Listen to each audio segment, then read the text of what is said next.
Hello, everybody, and welcome back to Feeling Seen, the podcast that talks about the movies that make us feel seen. And my co-host with me today has been really a celebrity in my orbit for years. I'm having millennial 30-something hot flashes knowing that she's sitting in the room with me right now. She has written and produced for shows such as the currently newly released Swarm, She-Hulk, Attorney at Law, Grownish, such hits as those. Once upon a time, she was a writer for Jezebel. And also, if you're deep in it, you might have followed her fancy pasta bitch exploits on the internet. Going deep. Kara Brown, welcome here. And is there anything else that people should know about you before we get going? No, nothing else. Didn't Fancy Pasta Bitch get a Vogue write-up? I did. Yeah. Oh, I forgot. Yeah. I just remember those photos being very beautiful. Look at this pasta influencer. They sent a real photographer Clearly. to come and do it. It's funny because I kind of obviously I remember my life, but I kind of forget people were reading things.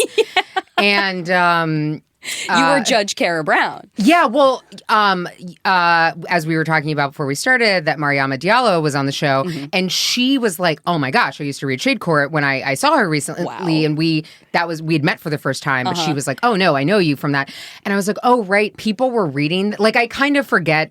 I knew at the time, but I think time has passed. So when people reference Jezebel, I'm like, oh right, they read it and remembered. Yeah. I think it's one of the things like The Toast as well. It was one of those internet enclaves that the community around it, it was the last time, I think it was the last era too, where there was almost, is anything close we get to internet monoculture? Yeah. In the heyday of the blog years. Yes. If you were of a personality of a certain window of age, you read Jezebel every goddamn day. I was having this conversation with someone about how people used to just go to Jezebel.com. Go to Jezebel. Not following a link. No. You just every day, and a lot of other sites, but you would just go to the site and see what was there and kind of read everything that was there. And I know, personally, I don't really have anywhere that I just every day check in on and see what's there. I'm usually, there's a link and I click on it and maybe I read a couple of things after that. But it is a specific... the idea of blogs basically being your homepage. Yeah. Well, this I feel leads well into the main part of the conversation, because you even you wrote sort of an exit post at Jezebel when you were departing the blog and commentary world to go into TV writing, which is your port of call now. Yes, I did. We did a transition. It's funny too because I tell this story in general meetings all the time. And I haven't ever told... a peek behind the curtain, guys. I think also no one's asked or cared. But I had, I'd moved to LA right when I started at Jezebel. And in sort of the back of my mind, I think I knew I eventually wanted to be a screenwriter, but I had a really hot start at Jezebel. Yeah. So I was in it, and the internet was fun at the time. So it was fun to do that. Yeah. And it wasn't until we lost the Hulk Hogan trial, and I had this pilot that I had been fiddling with, and it was pure Seabiscuit panic, where I finished it in a week.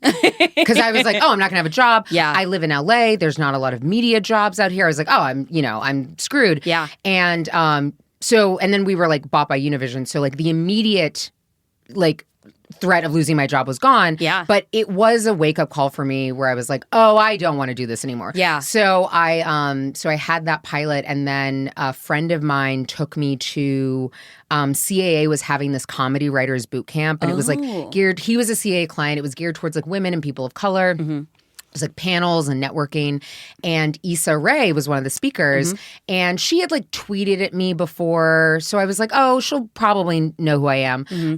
I now know that Issa has a really amazing memory. Oh, okay. And but I went up to her, and she was oh, I didn't know you wanted to do screenwriting. I was yeah, I have this pilot that I don't think I told her I'd literally just finished it. Right, yeah. But I was yeah, I have this pilot. And then fast forward to I'm having meetings with her and I'm pitching it. And I didn't sell that obviously, but out of it, it's how I got my reps and how I got started. So Issa very much is like my fairy godmother. That's wonderful. In terms of coming into Hollywood. But yeah, it was a funny, like, I got scared and then wrote the script and then it ended up working out. Necessity is the mother of invention. I mean, truly. Yeah. Like, it was like, I finished that script so quickly when I was like, Jezebel's not going to exist anymore. Yeah. So I guess thank you for that, Hulk Hogan. Yeah. You know, the only time I would ever thank him. Yeah. I'm liking how this fits into the directory we're going to talk about, because the character you have brought to discuss is the very self-possessed. When I was watching this, getting ready to talk to you, I was like, I don't know Cara Brown, but this feels right. And it is Katharine Hepburn's Tracy Lord in The Philadelphia Story. I know. And with the I know. It feels with the reflexive sense of intimidation I feel around the idea of you as a figure in my media life and sort of evolution, I was like, this is the person I think I'm afraid of. Yeah. Like, I feel the gelling of, like, my projection of who this individual is with the fictional character that Katharine Hepburn is giving me here. So how did Tracy Lord arrive in your life? So I don't remember exactly when I saw the movie, but my grandmother is a big musical theater fan. Okay. And so I remember, like, My Fair Lady was one of her favorite musicals, and we watched the movie and listened to it. And it was sort of my gateway into, like, Audrey Hepburn and Roman Holiday and all of these older films that at, like, 13, for some reason, I was watching. And so I think The Philadelphia Story, like, slipped in there. And you know, the funny thing about her character is in the movie, it is kind of a bunch of men trying to, like, knock her down a peg. Yeah, it's a bunch of guys negging her or just like, outright ripping her apart for a whole movie. So I have to, like, you know, obviously reconcile that part of it. Yeah. But, you know, Katharine Hepburn, who was just such a, like, force, and I think, like, the way she spoke and, like, the hair and all of it was just so upright and, like, confident. Sometimes for your own sake, Red, I think you should have stuck to me longer. I thought it was for life, but the nice judge gave me a full pardon. Ah, that's the old redhead. No bitterness, no recrimination. Just a good swift left to the jaw. And I've always been a pretty confident person. Like, there's sort of like a joke where my dad talks about how, like, when I was younger, he's, like, really wanted to make sure as, like, a young Black woman in America that I had a lot of self-esteem. And then his punchline is, but I think we went too far. And then things got away from us. Yeah. So, like, I don't think anyone, like, teachers or anyone who's known me for a long time would ever, like, would argue with the idea that I've been pretty self-possessed for, like, much of my life. So clearly that's a lot of what I was responding to with Tracy Lord. And I think the movie is also just fun and like, you know, it reminded me of movies like Sabrina, like another movie I really loved was just like these parties and parties dresses. I love in parties. Those mid-century films. Yeah. Man. Great party, like fun seeming parties. And they like don't do anything in this movie, right? Yeah. Like it's them like getting ready for a party and then they go to a party and then the next day is the wedding and like that's the movie. There's no like tasks anyone really has to do. It's true. They're all just kind of talking to each other, which is my kind of movie. Okay, and I was wondering about the like. I remember when I found All About Eve, and I decided one day I was gonna I'm gonna watch Bette Davis movies, and I want to find the one where she says, "Fasten your seatbelts, it's gonna be a bumpy night." And I managed to pick All About Eve first. Yeah, and I remember watching it and being enraptured and being like, this is what movies can be. And I wondered from a screenwriter's perspective, like watching a movie like this, and if you're, steeping yourself in those classic films from a young age, like what is sort of the chasm between is characters just talking to each other that much possible anymore in movies? Because movies just about people fucking having conversations. All About Eve is just intellectually rigorous repartee. Right. And Aaron Sorkin gets to do that, but do you get to do that? I am trying desperately, let me tell you. Okay.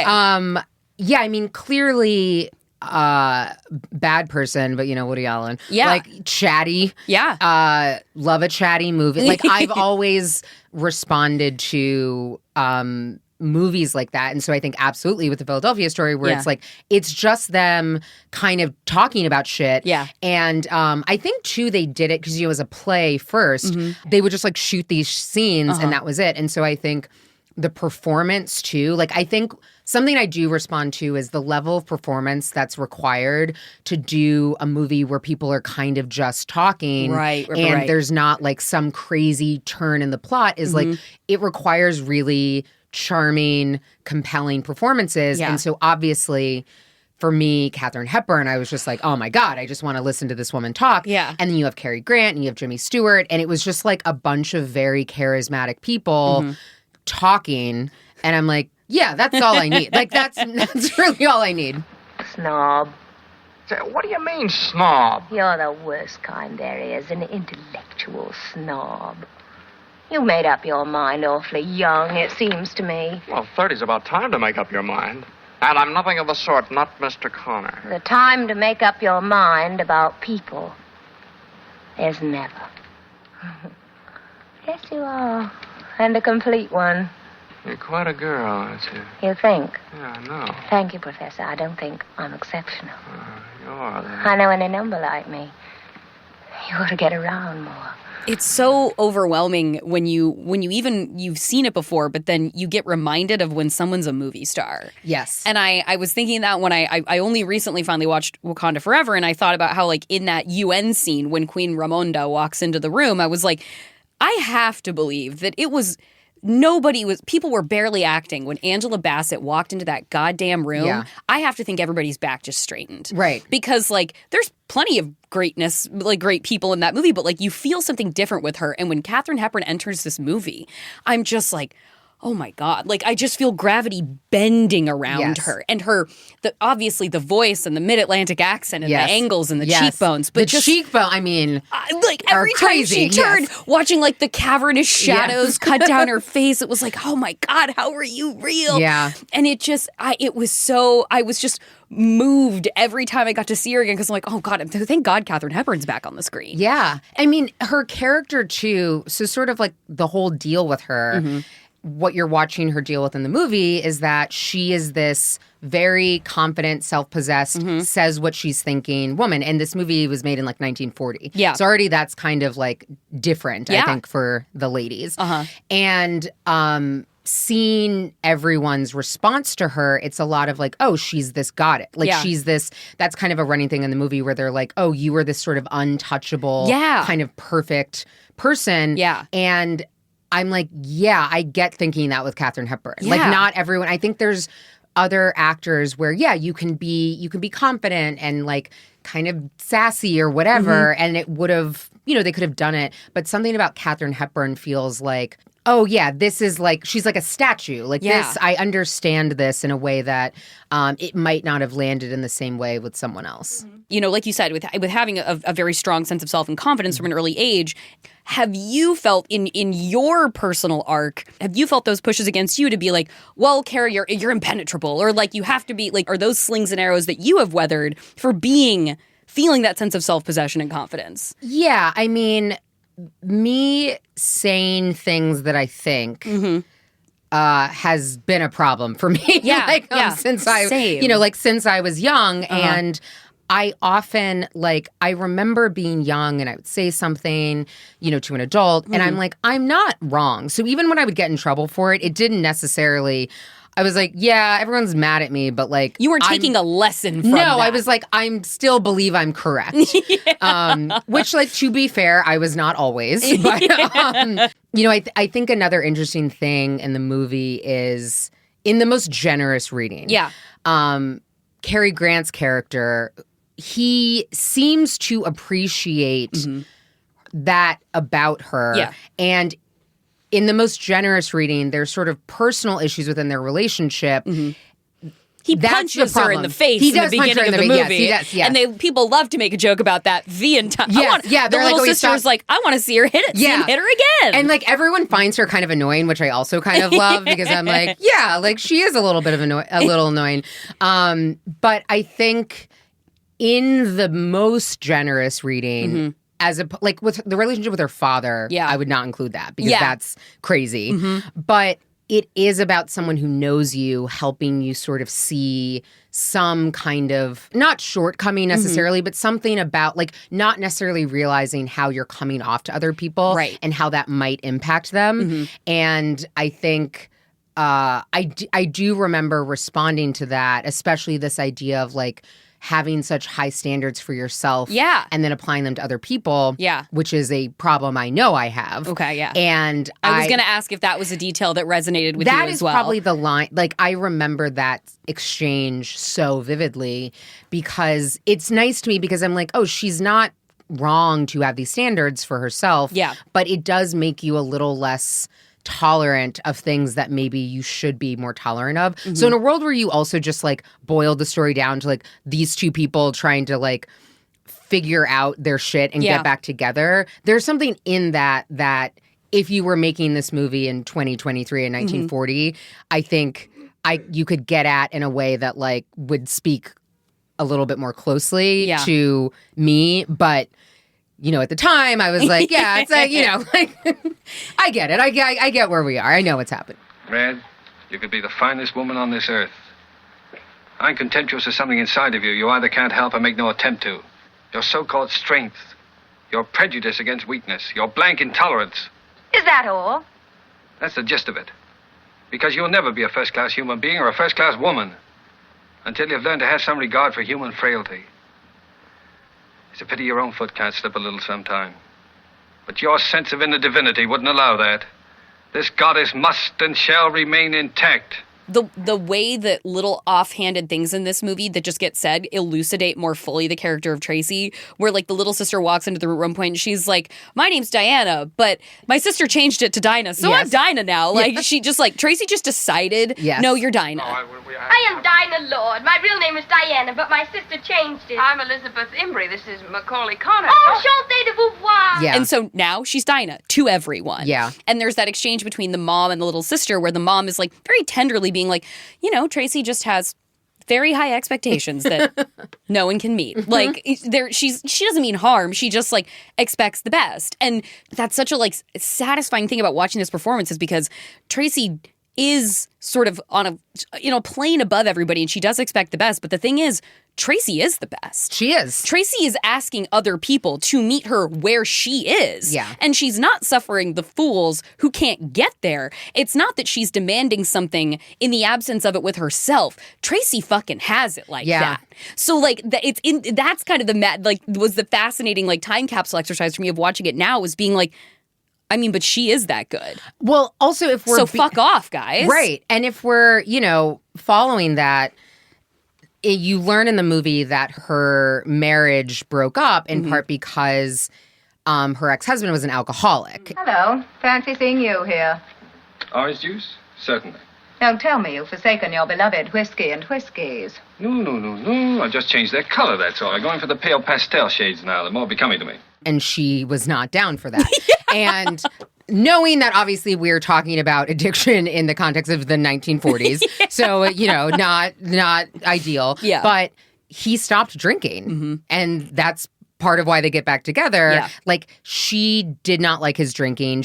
And, you know, and he describes it as like, you don't have a lot of capacity for like other people's frailty. But it's like, I don't know, man. It seems like that helped you. You became a quote unquote better person as a result of her having this expectation of you. Yeah.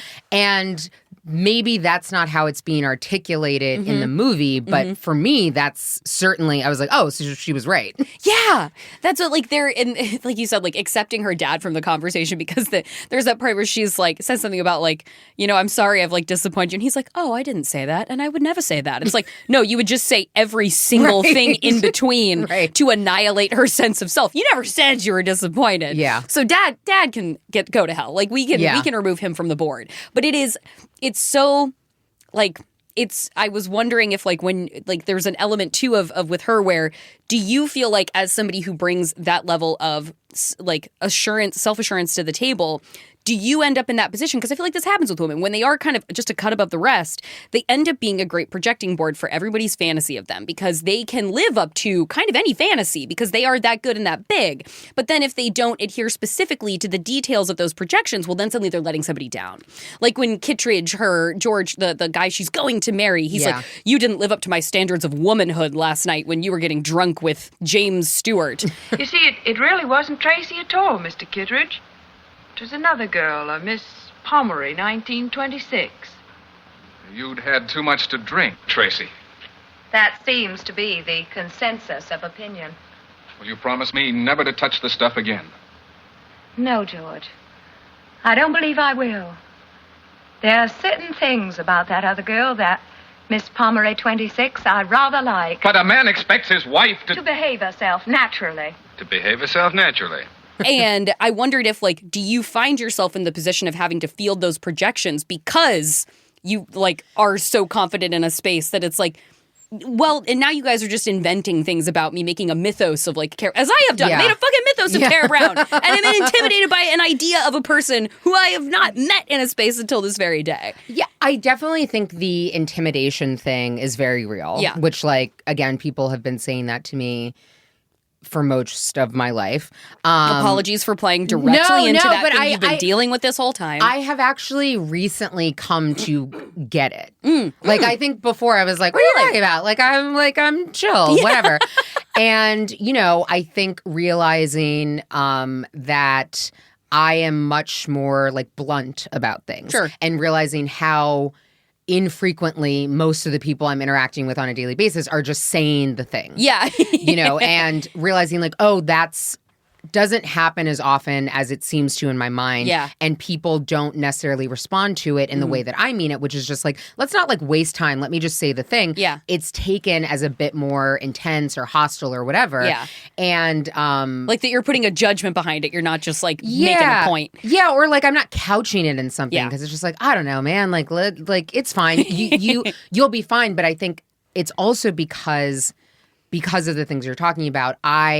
I think maybe less the projection and more I get a lot of criticism because I think people think I can handle it. Oh, and so that's interesting. I think, like, I'm pretty self-critical. Yeah. Which I think in order to be, like, a semi-successful person, you do have to, like, interrogate what you're doing and, like, figure out how to be better or if this is good but I think because I come very, like, direct and clear, people feel more comfortable, like, being a little bit more critical. Yeah. And then they might with someone else because it's like, oh, well, Kara can take it. Yeah, yeah. And it's like, I can, but I don't always want to take it. Yeah, especially if, like, if you find yourself, like, you are in television, so you're writing amidst rooms, like, especially if that's, like, if you can notice it disproportionately in comparison to, like, peers around you in a shared context, it's like, man, I'm kind of getting a lot of shit here. And you know, you have a one-on-one after, it's like, oh, Kara, no, I know you can handle it. And so, like, it's my respect for you. Yeah. But it's like, yeah, but when I see it, when it's happening, I just feel how, like, I'm getting a lot more heat than, like, other people around me. I will not say who, but I've literally had that exact conversation with a showrunner where it was my expectations for you are different than others. I think you can handle it. I think you can be this thing. Like, I think you're capable of this thing. And it's like, again, I don't think that's untrue, but that doesn't mean that at all times that's how you want people to treat you. Yeah. And like, I've had literally that conversation where it's just like, well, I think you are different in this way. I think you're, like, special in this way. Yeah. So, like, this is why you're getting this from me. And, you know, I think part of the problem is, like, I can manage it. Yeah, yeah. So then you do, and then it's kind of like, oh, there's no need to, like, and change then there's the a precedent, behavior. and then we set an expectation. Yes. Well, that's very much what this character deals with the points as well, where she has, like, that sort of emotional moment where she, you know, George is talking about how, like, you deserve to be worshipped and you deserve to be an idol and build statues to you, and she's like, I don't want to be worshipped, though. Yeah. I want to be loved. Yeah. That's the wonderful thing about you, Tracy. What? How? Well, you're like some marvelous, distant, well, queen, I guess. You're so cool and fine and always so much your own. There's a kind of beautiful purity about you, Tracy, like a statue. George. Oh, it's grand, Tracy. It's what everybody feels about you. It's what I first worshipped you for from afar. George, listen. First, now, and always. Only from a little nearer now. Hey, darling? I don't want to be worshipped. I want to be loved. It's more satisfying for the person to express affection or care for Tracy in accordance with how they see her than it is of actually finding out how she wants to be treated. Yeah. Because it also makes him feel big and better, I'm sure, to be with this like untouchable goddess on his arm who he gets to wear as like an ornament. There's like a status symbol to knowing people like that. Absolutely. And I mean, the whole thing, right, is she's this like Philadelphia socialite and he's kind of this like quote unquote new money up and comer, and she's clearly like a step up for him. Very Succession with Tom and Shiv, you know, with another redhead. I'm literally just now making that connection. That's not like I'm it's on my mind right now. But yeah, she's this kind of like step up, and like that is probably not a great way to enter any relationship, and probably doesn't mean that you are evaluating someone purely off of their personality. and your affection for them. Yes. We are going to take a short break, but when we come back, there will be more from Kara about seeing herself in Katharine Hepburn. Then I'll have one quick thing about, listen, I know it, like, I want to make space for underdog cinema on the Feeling Seen podcast as much as possible, but sometimes you got to talk about a blockbuster, so we're going to do one quick thing about not just Guardians of the Galaxy 3, we're going to do one quick thing about Nebula in Guardians of the Galaxy at the end of the show. So stick around for some Karen Gillan blue meanie love at the end of the show.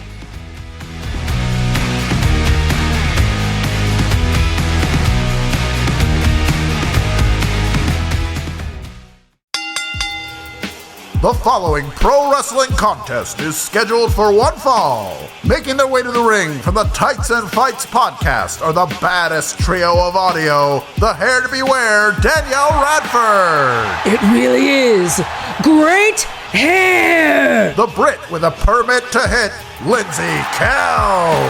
The Queen is dead. Long live the Queen. And the fast-talking, fist-clocking Hal Upland. See, I can wrestle and be an announcer. Get ready for tights and fight. Listen every Saturday or face the pain. Find us on Maximum Fun. Now ring the bell. Hey, when you listen to podcasts, it really just comes down to whether or not you like the sound of everyone's voices. My voice is one of the sounds you'll hear on the podcast Dr. Game Show, and this is the voice of co-host and fearless leader Joe Firestone. This is a podcast where we play games submitted by listeners, and we play them with callers over Zoom we've never spoken to in our lives. So that is basically the concept of the show. Pretty chill. So take it or leave it, bucko. And here's what some of the listeners have to say. It's funny, wholesome, and it never fails to make me smile. I just started listening and I'm already binging it. I haven't laughed this hard in ages. I wish I discovered it sooner. You can find Dr. Game Show on MaximumFun.org.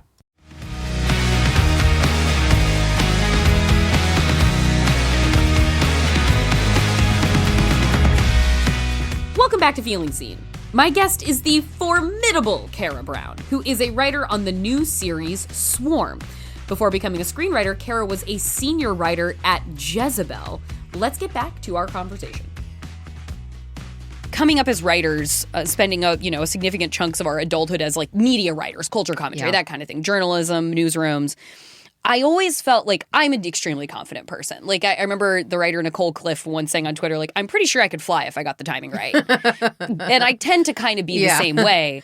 But it was odd. It was always kind of an odd fit for me being in a cohort of people where there's a lot of cachet placed on, like, anxiety, imposter syndrome, neuroses, depression, like having an alcohol problem, being an introvert. How about you, Mr. Connor? You drink, don't you? Alcohol, I mean. Oh, a little. A little? And you a writer? I thought all writers drank to excess and beat their wives. You know, one time I think I secretly wanted to be a writer. And I'm just none of those things. Yeah. And so it was like, am I allowed to be here if I don't hate myself? And I was wondering what you as a very sort of solid in yourself person had experienced as a writer. And maybe it's different culturally, like coming through Jezebel, because that seems like a bunch of bad bitches. Like, it was a good crew. It was a good crew. Like, how has that been in your writer life to be somebody who's not like, do I deserve to be here? Yeah, I've never thought that about like anything I've ever done. Like again, like it is. I'm lucky to have been a very self-possessed child. Yeah. And my parents and all of that. Like I just have always. I've not really thought that to me, being able to do something is more a matter of my own interest and time commitment. Yeah. And like how much I want to work on something. It's not a matter of like it being impossible to me. So, you know, I similarly like I don't share that. And I like would listen to people and like, you know, like I think, for example, like working in Hollywood is getting into this is difficult. Yeah. It's difficult. It is luck. It is timing. So I absolutely do feel lucky. But once I've gotten into it, I'm not like, oh my God, I'm like, well, I've been able to maintain this because I've worked hard and I do the work and I'm good at the thing that I do. Not this like, oh my God, like thank God everyone keeps liking, you know, like I'm just so lucky. We're so lucky. And I'm like, I mean, I'm choosing to do this. I could choose to do something else. Is how I've always thought it. And so it's again caused some problems for me every once in a while of I'm not going to show up here and like beg you for something. Yeah. I'm not going to be, I will be appreciative on a level of like, we are working. This is a professional situation. And like, I'm glad you hired me, but you hired me for a reason because I'm doing something that's useful to you. Yeah. And this isn't a favor. We're both, this isn't like, a favor. I'm bringing a value here. Like, this is an exchange of goods and services. Yes. This is not a favor. And I think a lot of people, writers, it feels like just, it's a favor at every turn. And I'm like, no, like this is a mutually beneficial situation for both of us. So yeah, like I just so deeply don't relate to that kind of thinking, but you were right in that it is quite prevalent in amongst writers. And and like there it's an interesting thing about like as somebody who's quite online, it's an interesting thing watching like that specific version of what it is to be a writer and a creator really perpetuated in that I think particular space, that idea of like, plans are great, but like canceling on everyone you've ever met is better. It's like, oh my God, I hate that shit.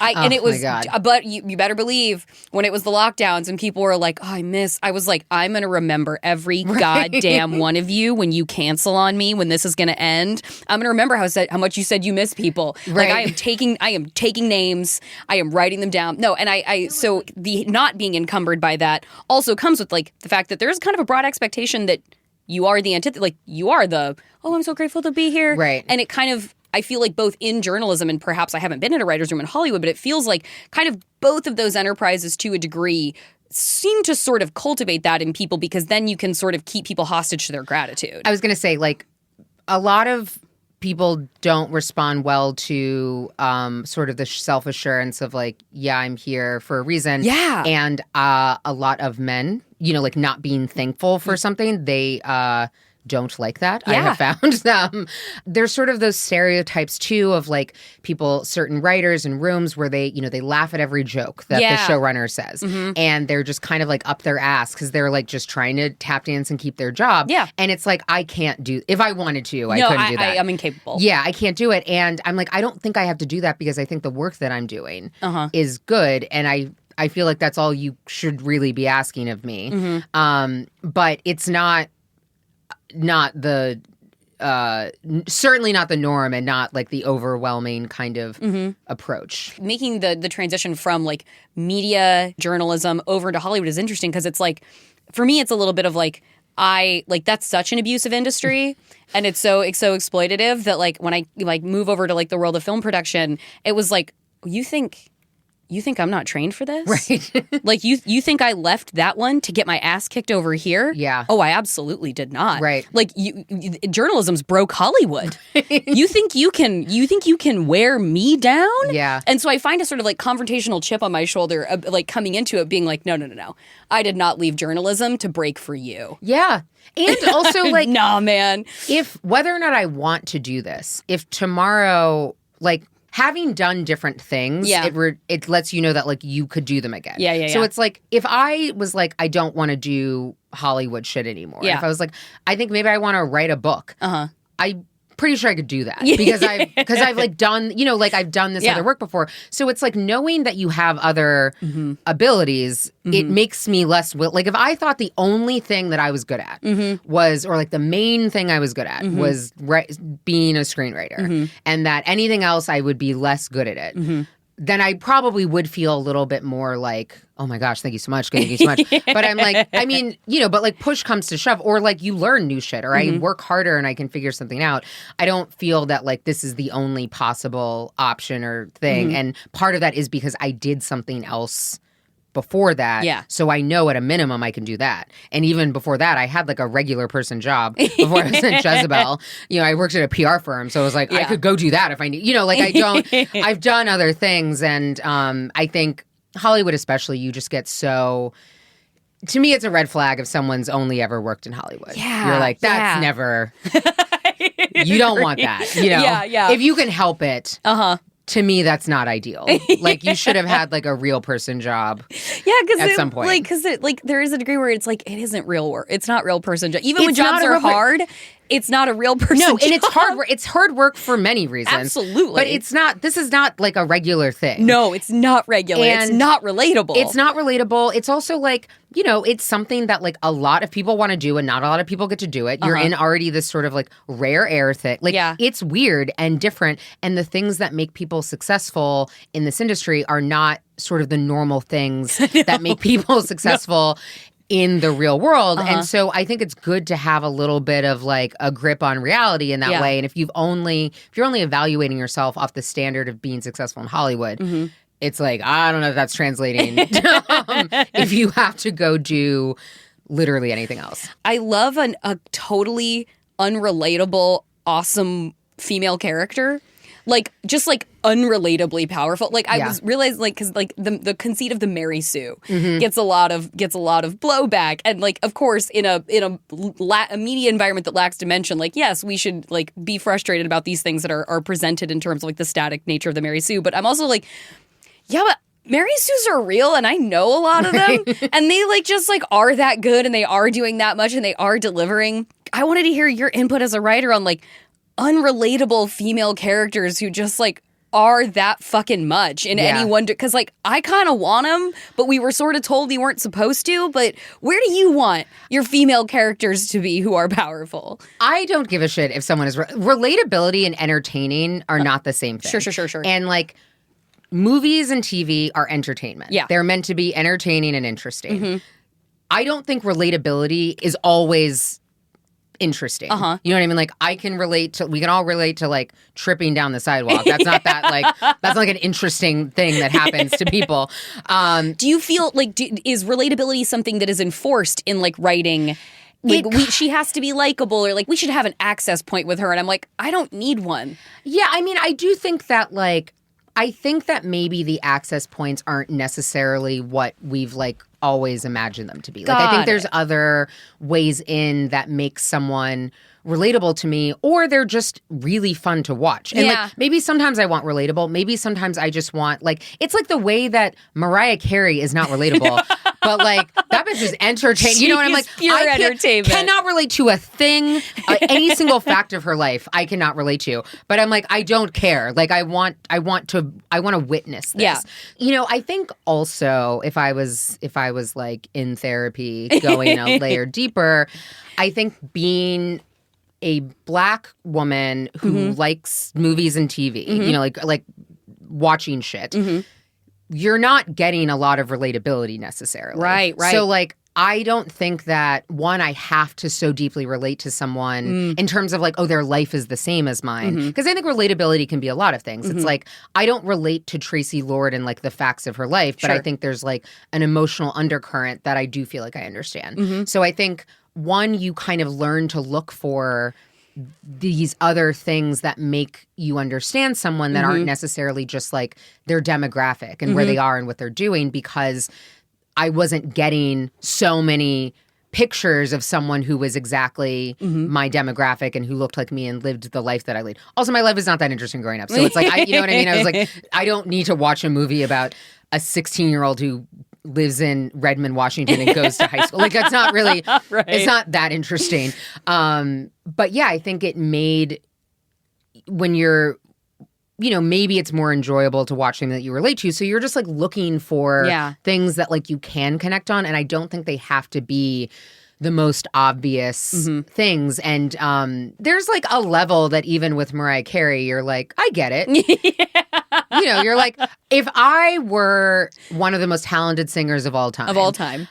I might also just do whatever the fuck, you know, like, and I'm like, to me, that's findings. I don't relate to her as I am right now. Yeah. But if I'm like in my imagination, like, if I could sing better than like almost everyone ever, I think I might have a closet the size of people's apartments. Yeah. Like I can arrive at how like this might feel relatable. Well, like, and it's like I see exactly how Tracy Lord became Tracy Lord, because I'm like, yeah, if I was that much better and hotter and smarter and more eloquent than everyone around me and classier and richer. And everyone's telling you. And everyone's telling you. Yeah. Like everybody, like we enter Tracy Lord's life when everyone has decided that everything they've reinforced in her, probably her whole life, they're going to take back. Right. It's rather unfair.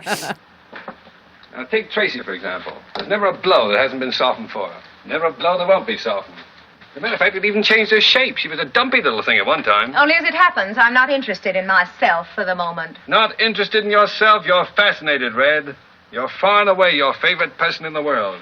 I understand that the premise of this podcast can be like treacly and like sort of saccharine, especially with like a white cis woman being like, tell me about when you felt representation. Yeah. And I want to be very mindful of that. But what I want to like have the opportunity to get into with people is the fact that like I think marginalized people are the great creative geniuses because they've had to spend their lives putting themselves where they aren't, projecting meaning and identification onto places where they don't exist, having to empathize with people who do not live the lives that they have lived because it's the only examples they get. I think there's a sort of special earned creative merit badge that comes with having to like do that hard work of projection from the time you're small. Well, I think the story of, speaking only for Black Americans, of Black Americans in America is like a story of creativity. It's like, okay, you're slaves and we're giving you like the slops and you figure out how to make something delicious out of that food. Like you don't have instruments and you figure out rap. Like it's everything. So much of Black creativity is born out of a lack of something. Or even, you know, someone like Dapper Dan, where it was like, oh, I'm going to use these things that exist and build something new. And in part because like we don't have like, you know, a bunch of like shit at our disposal to then, you know, that's going maybe a layer deeper than applies here. But I do think like you having to just imagine, like the capacity for imagination probably is like a little bit greater. It's the way that like, you know, like all those people were freaking out because they had like black elves in the Lord of the Rings show. And it's like, is that such a leap? Like you can't possibly imagine a black elf. And I'm like, oh, because I guess you've never been asked to imagine this. Like you've just been able to watch anything you've wanted, any genre, any type of character, and they look like you and you understand and you relate to them. But if you don't have that, necessarily your imagination is going to have to fill in some blanks or, you know, some things that aren't there of like, how do I relate to Audrey Hepburn and Roman Holiday? You know, like, what about this character is resonating with me? And maybe it's conscious, maybe it's not, but I think that's what I see when I see, you know, white people freaking out about things like that. I'm like, oh, you haven't been asked to consider what happens if Spider-Man is black. And now your brain is breaking. But like a black person who likes Spider-Man has probably imagined what it would be like if they were black just because like, you know, you have the time and why not? Yeah. My version of that is like I was at a baby shower and it was a very straight baby shower. And I just... As they all kind of are. Yeah. Just kind of definitionally. And I had just seen the terrible movie Bombshell and where Margot Robbie and Kate McKinnon's characters like become involved. And I was talking to this like circle of women about it. And I said, I was like, yeah, I was totally surprised when those like characters hooked up and Margot Robbie's character was at least bi. And they were like, what? I was like... Yeah, like she goes home with Kate McKinnon. Like they're having drinks, they get flirty, they go home. Kate McKinnon's like in her underwear. Yeah. And they're like, I thought, it's like a sleepover? They were just hanging out. I was like, what aren't you seeing in this? Like, how much don't you see? Oh, you know when you go home with your girlfriend and get naked. That and normal series of events. Yeah, and she's just in a bra under the covers and you're walking around in your boxers on a lady in your t-shirt after you've just been like nose to nose at a bar getting hammered together. How many layers of the world don't you see? Because you've never had to consider the alternative to what you are. Or you're also not clinging to any scrap of something. Like, you know the way that, what's his name? Slash is like half black. Oh, yeah. And it's like, oh, we fucking know that. Like, you're like, black, it's like, we know for sure his mom is black. Because you're like, when you see a flash of something that is representative of you, you probably are going to cling to it. Yeah. You're going to like, and they're usually scraps. Like, I think certainly like in the last, up until recently-ish, something like that. It's like, even if they meant for like the innuendo to be subtle, if you were like, oh, those girls like each other. Yeah. Like you're going to, even if it's not spelled out, you're going to be like, oh, I'm clinging to that. And like now canonically they're lesbians in my mind and that could be completely wrong. But like it's what you have to cling to. Yeah. And I think like Black people do that a lot. Like I think there's a lot of things where you're just like, movies and things like that where you just remember like the one Black character because you're like, that's who we got. So I guess we're really gonna we're really grabbing at that. Are there elements of things that you like noticed in your great culture consuming life? Like you've been involved in media so long and curious and interested person throughout your life. Are there things that you clung to that you remembered when you started creating fiction of your own where you were like, this is what I want to build out from, that I clung to, that I got only in small pieces, but that I want to make grand? I think like I really just, my friend Katie, who's a writer, we were talking about a project and she's like, you don't have to reinvent the wheel. You can just build a better wheel. And maybe like, I would not say I'm trying to like, it's something I'm making is going to be better than this, but like a Nora Ephron movie where I'm like, oh, I don't need the experience of a Black woman in this, like in a story like this to be so drastically different. Yeah. But I think there is some like texture there that would be very different. Yeah. Just because it has to be. And so that's a lot of my approach with things where I'm like, I don't think all the time making, like I mostly write Black women, right? Like I don't think all the time making them Black women fundamentally changes the story. I think, in fact, a lot of the time it doesn't, but there are moments there that are important that do change something. And I think those are kind of the things that, like, I would have loved to have recognized in a character that I was watching previously. And I think even for me, oh my God, it's going to sound like such a like fucking plug, but like with Swarm. No, I think Swarm is such a distinct feeling show. And like, I can't imagine when you like came in writing for Grownish coming from Jezebel, it's like, one day a show like that will definitely exist. Right. And I'm going to be a part of making Dre. Right. Because that's like, just like, it's very jarring to watch. It doesn't feel familiar to experience. No, it's intense, but to me, and that's like, Janine, Neighbors, Donald Glover, who co-created the show, like they might have different interpretations here. But like, I don't think of Dre as a serial killer because she's a Black woman. I think she is a serial killer who in this story is a Black woman. And then the texture of her story is informed by her being a Black woman. So I think like the fact that she's a serial killer as the result of like this Black female pop star who she adores, that to me is like the difference in her being a Black woman. And I think like the specific journey she goes on, all of that is informed by her being a Black woman. I don't think that like, also there aren't a lot of serial killers like on Earth. Yeah. So I'm like, there's nothing about, you know what I mean? And like, if you're a serial killer, there's something wrong with like the chemistry of your brain. Yeah. So it's like, I don't think that that's like specific to her being a Black woman. I think it's like this person has been activated in a way that like not a lot of people are, thank God, but like some of them are, and they become serial killers. And as you're telling the story is richer in the ways that her being a Black woman informs the story. But it's not, to me, just what it is capital A about. And that's also just a taste, personal preference thing. And given, I mostly do like comedy.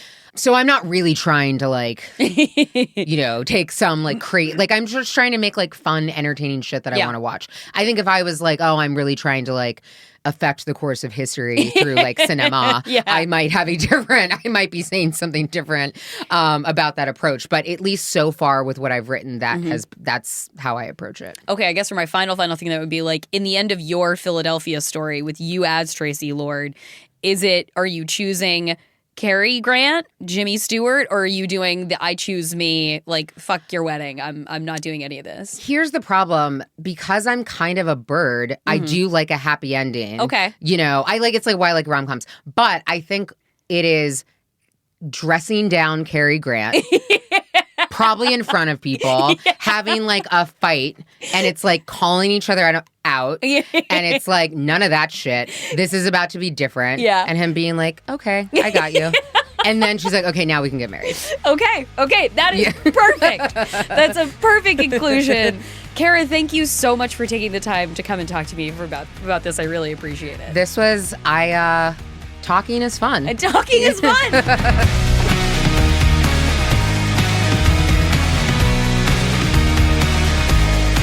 Thank you again to Kara Brown. As I've said on this, what a moment for me to interview Kara. I feel like I've really crossed a milestone in my career now. The entire first season of Swarm is streaming on Amazon Prime. You can find it there. We can put a link in the show notes to that Vogue fancy pasta bitch write-up too. The pasta's looking fancy, guys, and the photos are looking real fancy too. And now, one quick thing before I go. As promised, new Guardians of the Galaxy is out. Third movie in the Marvel standalone trilogies. Third movie in that one from director James Gunn, obviously. That's all well and good. Guardians of the Galaxy, have a fun time. I like these superhero movies. I like these Marvel movies. Keep them coming. I'm having a great time. Pay animators. But I just want to say that the heart and soul, maybe not only of the Guardians trilogy, but of the MCU itself, the heart and soul of Marvel, it is Nebula. The best character. I have a Nebula pin on my backpack that I wear. Karen Gillan is such a tremendous actress, and there's kind of few people who will post more delightful BTS content about the making of anything they're doing than Karen Gillan. Just a charmer top to bottom. A 6-foot red-headed Scottish powerhouse. How can you go wrong with any of the parts of that sentence?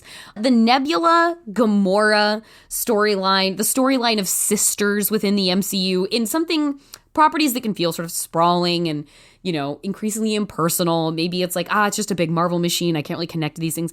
Nebula has been not only a funny and ass-kicking character throughout her time in the MCU, she's also an emotional anchor, and the tender story, the arc of her relationship with Gamora in these movies is my single favorite relationship thread in the entirety of that cinematic universe. More respect for Nebula. She's just, remember when Karen Gillan shaved her head to play Nebula and revealed that at Comic-Con? That's what the people go to Comic-Con to see, or at least what they used to see. When Comic-Con was at its zenith with the Marvel machine powering it. That's really all I got. Like, you don't need me to tell you to see Guardians 3. No, but Guardians does not need champions on small podcasts being like, hey guys, get out to the movies and go check out. No. This is a pro-Nebula message. This is a pro-Nebula PSA.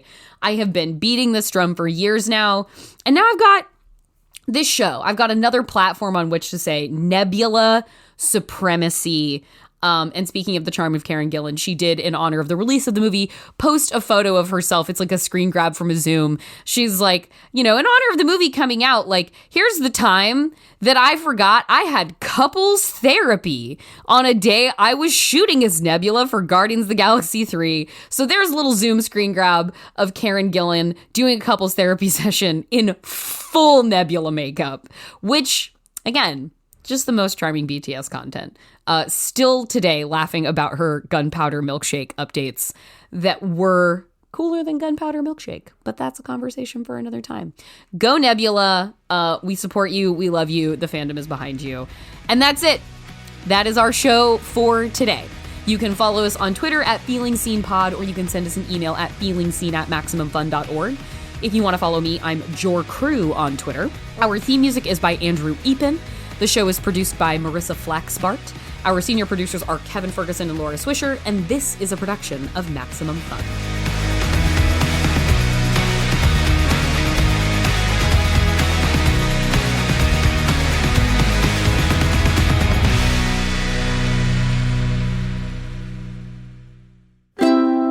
MaximumFun.org. Comedy and culture. Artist owned. Audience supported.